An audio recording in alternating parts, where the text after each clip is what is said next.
día vamos a hablar sobre la regulación del comportamiento alimentario desde el punto de vista metabólico.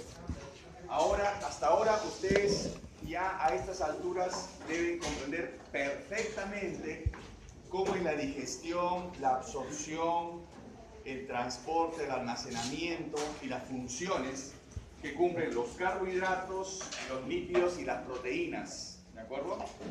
Lo que vamos a revisar ahora son los mecanismos que se ponen en juego en el cuerpo para la adecuada utilización de esos nutrientes y de otros para beneficio del cuerpo.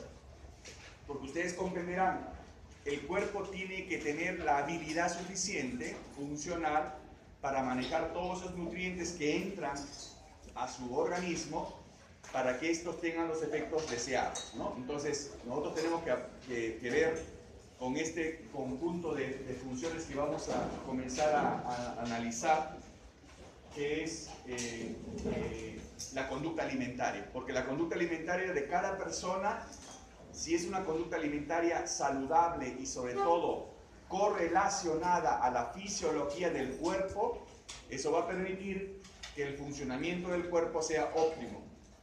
Recuerden que nosotros como médicos, lo que deseamos, una de las cosas que más deseamos es que el organismo funcione en condiciones óptimas. Y para que el organismo funcione en condiciones óptimas, el ser humano debe tener ciertas actitudes que no necesariamente son netamente fisiológicas, sino conductuales. Y eso es lo que también vamos a analizar acá. ¿Qué cosa es conducta alimentaria? Entonces es el conjunto de funciones integradas que conducen a la búsqueda y obtención de alimentos, así como al hecho de escoger y determinar la calidad y cantidad de alimentos a ingerir. Esto parece una definición sencilla, pero esto va a estar supeditado a lo que más adelante vamos a comprender como hambre y saciedad. Uno de los aspectos importantes de la conducta alimentaria es que por qué el ser humano debe ingerir alimentos para satisfacer sus requerimientos energéticos y de nutrientes, por supuesto, ¿no? Como entes biológicos. Pero acá viene el gran problema, que nosotros no solamente demandamos alimentos por requerimientos biológicos, sino por una satisfacción hedonista, por sentirse mejor, ¿no? Y ustedes mismos lo sienten, cuando ustedes tienen hambre, hasta entran en ansiedad en algunos si no encuentran el alimento, ¿no es cierto? Entonces cuando se sientan a comer y van comiendo, van encontrando la tranquilidad y la paz, que no sea ese sepulcro nomás, ¿no? Van encontrando la paz, ¿no? Y esa es la satisfacción hedonista. Pero también hay una satisfacción simbólica, porque ustedes están ingiriendo los alimentos de acuerdo al ambiente o la sociedad en que viven. Entonces, hablar de trastornos de conducta alimentaria, en otras palabras, como van a ver más adelante en la clínica, no solamente es hablar de la parte biológica, sino la parte hedonista, la parte simbólica. Por eso es que cuando un individuo no quiere comer, ¿no?, hay que comprender por qué no quiere comer. Es normal que un enfermo no quiera comer. Eso es normal, la respuesta es normal. Y eso no es antojadizo. Eso tiene una reflexión biológica, hasta química. Porque si yo ingiero alimentos, oxido, ¿de acuerdo? Cada vez que yo ingiero alimentos, oxido. Somos organismos aeróbicos. Y cuando oxido, produzco productos de desecho. ¿Y cuáles son los productos de desecho primordiales de la oxidación? La formación ¿de qué? ¿De heces? No, pues. ¿De qué? Igual estamos de ver químico. De radicales libres. De los radicales libres. Entonces, cada vez que yo oxido, formo radicales libres. Pero si mi organismo es joven, como este, ¿no? Si mi organismo es joven, entonces mi capacidad antioxidante está en todo su esplendor y evita los efectos deleterios de radicales libres. Si yo estoy enfermo, mi capacidad antioxidante se ve mermada porque mi capacidad antioxidante está distraída con el agente agresor. Entonces, si yo enfermo, ingiero alimentos, estoy oxidando, formo más radicales libres, le hago trabajar más a mi capacidad antioxidante, que de por sí no va a ser al 100%. ¿Qué va a pasar? Va a sucumbir el organismo. Entonces, es normal que un individuo enfermo no quiera comer. Claro, las estrategias están que uno tiene que asegurar que el aporte, el individuo siga comiendo, fraccionadito, de pocos, etcétera, no sé. Esas son estrategias. Pero es normal que un individuo no quiera comer.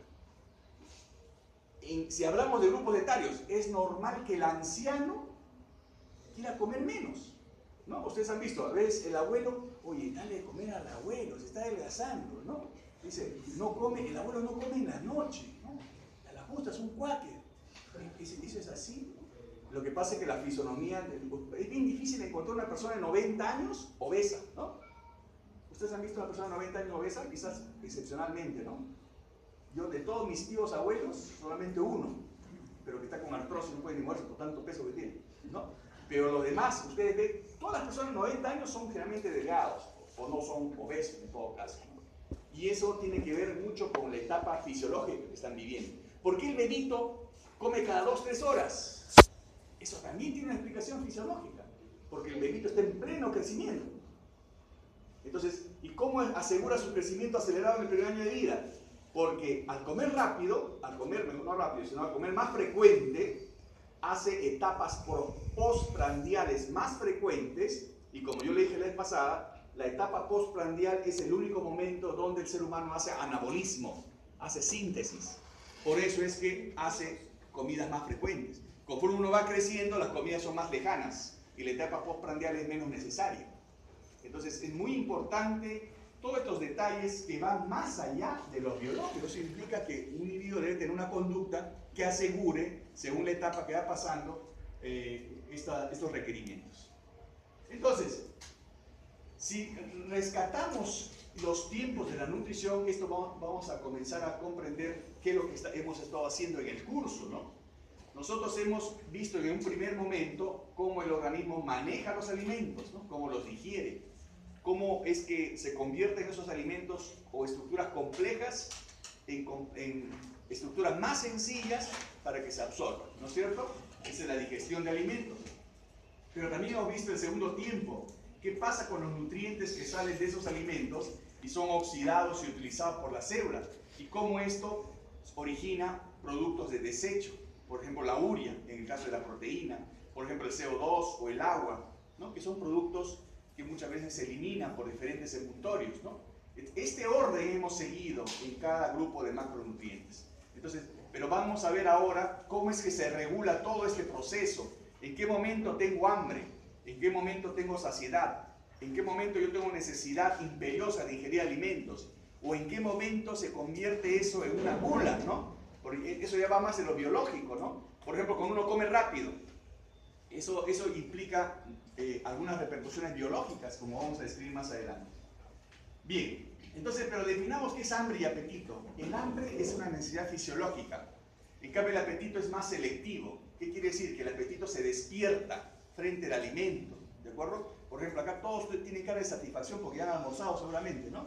Entonces, pero sin embargo, si yo les presento una torta de chocolate con una crema de chantilly y una fresa encima y les ofrezco, ustedes van a querer comer seguramente, ¿no es cierto? Entonces, y eso, claro, depende del gusto también, ¿no? Van a querer comer y eso, ¿qué estoy haciendo? Yo les estoy despertando el apetito, ¿de acuerdo? Y eso es parte de las estrategias para los enfermos, despertar el apetito, no necesariamente el hambre, porque el hambre está inhibida en esos estados de enfermedad. Pero esto es pues debido a las propiedades que resultan agradables sin que se acompañen de la urgencia de ingerir alimentos. O sea, hay una diferencia entre hambre y apetito. ¿Por qué la saciedad? ¿Por qué el hambre? ¿No? Entonces, ¿en qué momento entramos a la saciedad y el hambre? Y ahí sí nos vamos primero a recordar los aspectos biológicos. Vamos a hablar de una regulación central y de una regulación periférica del hambre y la saciedad. A nivel central está el hipotálamo. En el hipotálamo hay una serie de núcleos, ¿no? Que forman el hipotálamo. Yo voy a señalar dos de ellos que son los más importantes con respecto al centro del hambre y la saciedad. El núcleo ventromedial, que es el centro de la saciedad, y el hipotálamo lateral, que es la parte del hambre, el centro del hambre. ¿De acuerdo? Ventromedial, la saciedad, y el hipotálamo lateral. El núcleo ventromedial está con muchas células que producen un neuropéptido que se llama neuropéptido Y. ¿De acuerdo? Y todos los estímulos que vienen como mensajes de hambre o saciedad al hipotálamo son a través del núcleo ventromedial. Entonces, si yo sé que este es un centro de saciedad y viene un estímulo que inhibe el centro de la saciedad, se despierta el hambre en el hipotálamo lateral. Si viene un estímulo que va a despertar el hambre, entonces inhibe al centro ventromedial, despierta el hambre, y lo contrario sucede cuando algo está, digamos, inhibiendo o el centro ventromedial para afectar el hambre. O sea, todos los mensajes de la periferia van a través del centro del núcleo ventromedial para despertar o no el hambre en el hipotálamo lateral. Esa es la vía usual hasta la actualidad. Entonces, esto es importante porque eso permite explicar por qué personas que sufren accidentes y dañan el tálamo, el hipotálamo, ¿no? Muchas veces se quedan con hiperfagias incontrolables porque dañan el centro de la saciedad, ¿de acuerdo? Las obesidades hipotalámicas, ¿no? Las obesidades de los hipopituitarismos, después de que lo operan los tumores hipotálamo hipoficiarios, muchos quedan obesos, ¿no? Y al quedar obesos inclusive hacen diabetes, entonces se complica la vida de ellos, ¿no? Entonces, y eso se explica mucho por la regulación central, ¿de acuerdo? Bien, eso es a nivel macro, ¿no? El núcleo ventromedial, el hipotálamo lateral. Pero a nivel químico, ¿cómo es que el núcleo ventromedial y el hipotálamo lateral despiertan el hambre? Esto ya tiene una explicación un poquito más detallada y es la hipótesis de la malonilcoenzima A. Esta hipótesis implica que la célula del hipotálamo, esta es la célula del hipotálamo, percibe cuál es la concentración del 3,5-AMP cíclico y el ATP. Ustedes recordarán que yo les dije la vez pasada, una célula que requiere energía, ¿está más repleta de AMP o está más repleta de ATP? De AMP. Entonces, una célula que está repleta de energía tiene más ATP, ¿no es cierto? Que es la moneda energética. Entonces, en esta proporción, donde el 5-AMP cíclico está aumentado, ¿no?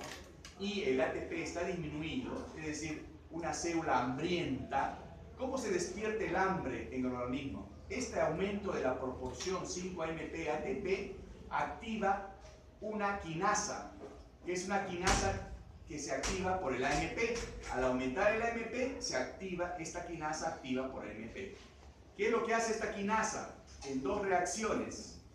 En estas dos reacciones va a influir en esta reacción general. Entonces, esta quinasa, por un lado, lo que hace es inactivar la acetilcoenzima carboxilasa, cuya función ¿cuál es? Convertir acetilcoenzima en malonilcoenzima. Y por otro lado, esta quinasa que hace es activar la malonilcoenzima descarboxilasa, que está a este lado. ¿Y cuál es la función de la malonilcoenzima descarboxilasa? Convertir la malonilcoenzima en acetilcoenzima. Entonces, acá estamos viendo un circuito que ustedes ya lo conocen indirectamente, que tiene que ver con la síntesis de ácido graso, pero acá se gana una porción de la reacción, la conversión de acetilcoenzima en malonilcoenzima. Entonces, en esta reacción está interfiriendo una quinasa. Está inactivando la enzima que convierte acetilcoenzima en malonilcoenzima y está activando la degradación de malonilcoenzima. Como consecuencia de esos dos efectos, ¿qué disminuye? La malonilcoenzima. ¿Y qué efecto tiene la malonilcoenzima? Aumenta ¿qué? La ingesta de alimentos, o sea, despierta el hambre. ¿Y cómo es que la disminución de malonilcoenzima en el núcleo ventromedial despierta el hambre? Es porque esta estimula la producción del neuropéptido Y, que a su vez estimula la ingesta de alimentos. ¿De acuerdo?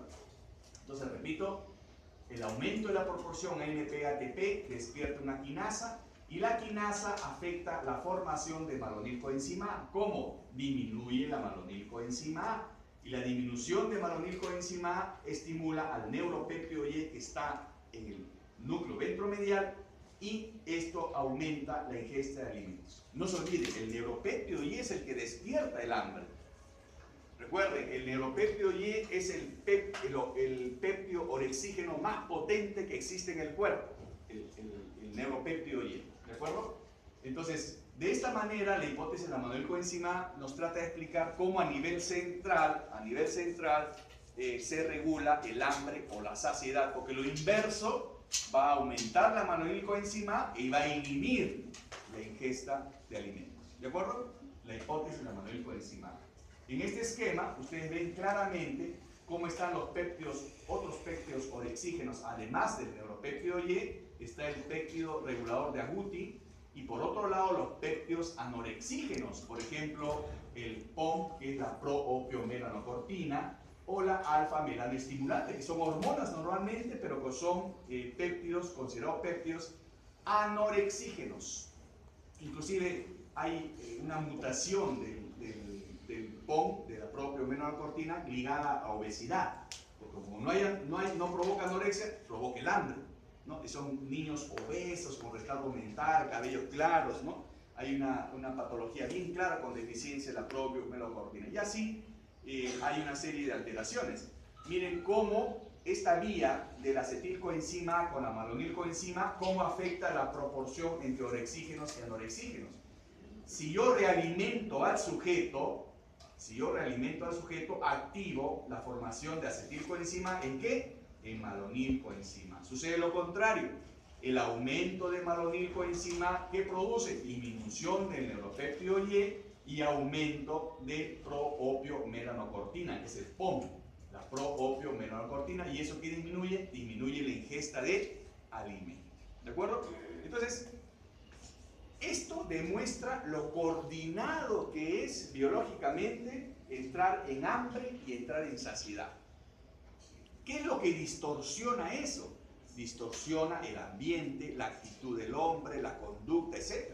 Porque a veces, miren, doctor, hace una semana que no como, no duermo y no tomo agua. ¿Qué cree que tengo? Pues hambre, sueño y sed.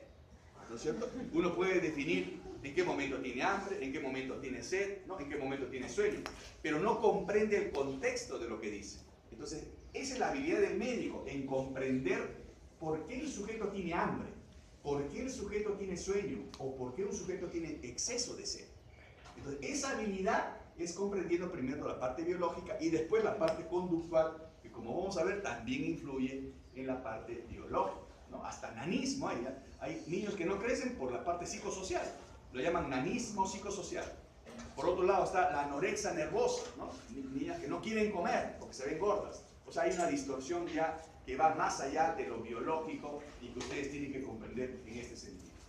Bien, esa es la regulación central, pero también hay una regulación periférica. Es decir, si bien es cierto que acá está el centro del hambre y la saciedad, este centro del hambre y la saciedad recibe mensajes de la periferia diciendo, oye, come, o decirle, oye, no comas. Esos mensajes vienen de diferentes tejidos, ¿no? Y vamos a ver que viene de la grasa, viene del estómago, viene del intestino, viene del páncreas. Todos se comunican con el cerebro para decirle al cerebro, entre en hambre o entre en saciedad. Y eso es lo que ustedes tienen que comprender, porque ahí viene el interés de las patologías, diversas patologías, y comprender por qué se ve el hambre, por qué estimula el apetito, o qué repercusiones metabólicas hay cuando determinado órgano se compromete. ¿Cómo comprender esto? Esto fue descrito de esta manera, ¿no? La teoría glucostática, la teoría lipostática, la teoría aminostática o la termostática. Estas teorías trataban de explicar cómo es la regulación periférica del hambre y la saciedad. En los 90, esta clase que yo la he dictado siempre esta clase, porque yo la inventé, no la inventé, sino la puse en parte del siglo, ¿no? Esta es la teoría glucostática. Yo comenzaba con la teoría glucostática, porque en esa época no se sabía mucho. Entonces decía, la teoría más famosa que nos permite comprender el hambre y la saciedad es la teoría glucostática. ¿Y qué dice la teoría glucostática? Es que cuando la glucosa se eleva en sangre, eso provoca saciedad. Cuando la glucosa baja en sangre, eso provoca hambre. Eso es así, pero es muy sencillo esa explicación. Eso ahora se comprende en otro contexto. Entonces, pero era la más vigente. En el año 70 surgió la teoría lipostática, ¿no? La teoría lipostática a Kennedy, que no es el presidente Kennedy, ¿no? La teoría lipostática decía, hay algo en la grasa, en el año 70, hay algo en la grasa, que sale de la grasa y no se sabe cómo es que llega al cerebro y le manda el mensaje de saciedad. Y todos le dijeron loco a Kennedy, ¿no? Oh, este es un tarado, ¿no? Este estudió en Villarreal, que por acá. Entonces, no es así, ¿no? No es así, claro, así me gusta que proteste, muy bien. Entonces, no, este es un tarado, no, estudió en Cayetano, esas universidades que son para extranjeros, nomás. Bueno, entonces la teoría lipostática fue desterrada, nadie le creía. Después salió la teoría aminostática, que decía los aminoácidos circulantes son los que nos señalan el hambre y la saciedad. Inclusive alguien se atrevió a decir la teoría termostática, o sea, lo que era consecuencia de la comida, ¿no? Porque cuando bajaba la temperatura uno sentía frío y tiene hambre, ¿no? Se relaciona, ¿no? O sube la temperatura y está saciado. Entonces trató de relacionar la termostática cuando no comprendí en ese momento que el hecho de comer eleva la temperatura a medio grado, en promedio. Por eso si uno come, le mide la temperatura a una persona, es normal que esté un poquito más elevado que el basal, ¿no? Esa es consecuencia del calor que se produce por la oxidación de nutrientes. Esa no era la explicación, ni esta, inclusive esta era la consecuencia. Las bajadas y subidas de glucosa eran consecuencia de la distribución ante un estado de saciedad o hambre. Entonces, en los años 90 salió pues la primera, cerca de los 90, salió el descubridor de la leptina, porque al fin se dieron cuenta que verdaderamente el tejido graso disparaba la señal de pondrostato al hipotálamo y que regulaba la ingesta y la termogénesis. Años después descubrieron a la leptina, que era la primera hormona que producía el tejido graso. Eso fue un escándalo. ¿Por qué fue un escándalo? Porque las grasas eran tejido inerte. Hasta los años 90, la grasa solamente ocasiona daño y es tejido inerte. Solamente acumula triglicéridos. Y cuando se dieron cuenta que no, la grasa no solamente produce triglicéridos, produce una sustancia que se llama leptina, que lo llamaron leptina, y que señala saciedad al hipotálamo. Entonces ahí se volvió más complejo. Y ahí comenzaron los estudios, y ahora se sabe que hay muchas citoquinas que producen la grasa. Y por eso que el tejido adiposo se ha convertido en un tejido endocrino que regula el metabolismo del cuerpo. O sea, la grasa hay que comprenderla. Y no cualquier grasa. Hay una grasa que distorsiona todo, como ustedes van a aprender más adelante, que es la grasa abdominal. Porque no es la misma la grasa que les preocupa a las chicas, que es esta, ¿no? Esta grasa no es lo mismo esta grasa que esta grasa de acá. Esta grasa de acá es la más perjudicial cuando se acumula. Y eso lo van a ver más adelante, porque inclusive los flacos barrigones tienen el mismo riesgo cardiovascular que el gordo barrigón. Así que nada, que el gordo, nada, que el flaco también. Si está barrigón, ahí tiene que decirle barrigón, es mejor, ¿no es cierto? Entonces, acá está la primera evidencia. ¿Y cómo es la regulación? Miren, cuando el balance energético es negativo, pero positivo, la leptina se eleva. Más grasa, más leptina y más inhibición. ¿A quién? Al neuropéptido Y. Acá se van a dar cuenta que el ojo de la tormenta es el neuropéptido Y. El que regula el neuropéptido Y va a regular el hambre y la saciedad. Y la leptina influye sobre el neuropéptido Y y disminuye la ingesta de alimentos. Si el balance energético es negativo, menos grasa, leptina baja, más neuropéptido Y más hambre. Esta es la regulación del balance energético y leptina.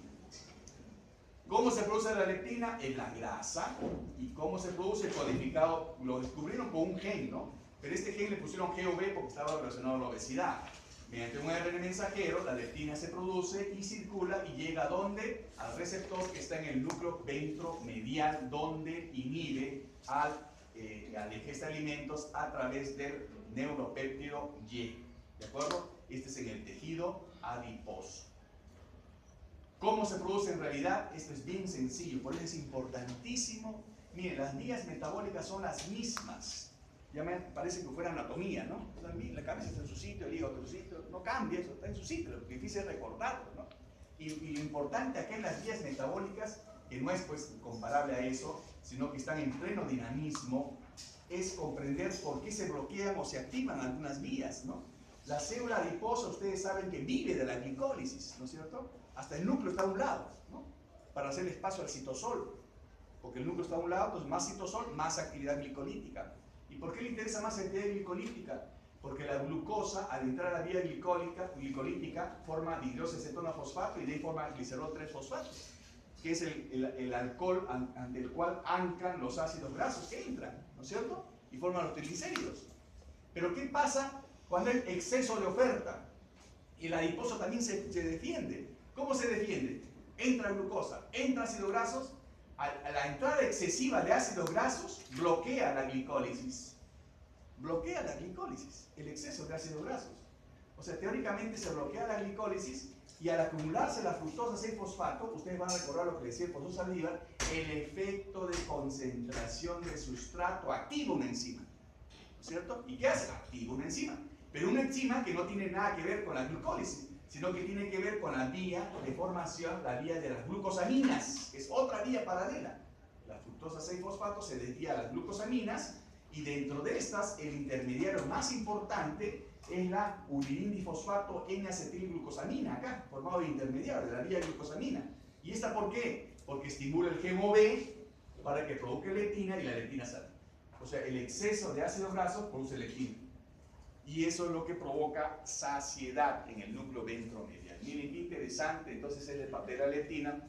Cuando descubrieron la leptina, dijeron, uy, qué bien, se descubrió la causa de la obesidad. Y todos los estudios en los años 90, no se imaginan la cantidad de papers, leptina por acá, leptina por allá, leptina y pubertad, leptina y retardo puberal, leptina y obesidad, leptina y diabetes, ¿no? Pero se dieron cuenta que no, cuando hicieron el estudio de los obesos, al contrario, los obesos tienen elevada la leptina, tienen resistencia a la leptina. Entonces eso explica por qué muchos entran en el círculo vicioso de mantener el exceso de peso hasta romper el círculo vicioso, ¿no? Entonces, pero hay deficiencia de leptina, hay obesidades monogénicas que explican la deficiencia aislada de leptina y gran obesidad. Le dan leptina y bajan tremendamente de peso, pero eso no es pues en el común del exceso de peso de causa nutricional. Bien, poco después salió otra hormona, la hormona del hambre, que es la grelina. La grelina, ¿dónde se produce esencialmente? En el estómago. El hipotálamo también, porque es un neurotransmisor, pero se produce esencialmente en el estómago. Y eso explicaba por qué la conducta del hombre, ¿no? Ustedes desde que son pequeños dicen, hijito, ¿quieres comer? Sí, mamá, tengo hambre, y se agarran el estómago. ¿No? Se agarran el estómago. ¿Por qué se agarran el estómago? Ah, la grelina tiene algo que ver, ¿no? Ahí está. La grelina, ¿dónde se produce? En el estómago.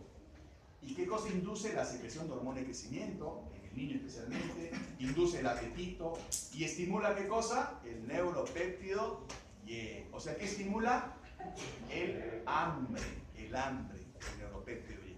O sea, la leptina estimula la saciedad, inhibe el neuropéptido Y. La grelina aumenta el neuropéptido Y, aumenta el hambre. O sea que hay un efecto antagónico entre leptina y grelina. Y es más, el estómago, ¿cómo produce grelina? A partir de una molécula más primitiva llamada preprogrelina. Esta preprogrelina se convierte en grelina por influencia de la acidez del medio. Entonces, y ustedes saben que la acidez del medio aumenta cuando el estómago está vacío, ¿no es cierto? Y eso influye para la liberación de grelina y producir hambre. En cambio, cuando baja la acidez, ¿no?, la preprogrelina, aumenta la ovestatina. Y la ovestatina, ¿qué cosa hace? Hace inhibición, inhibe el neuropéptido Y, al igual que la leptina, inhibe el hambre.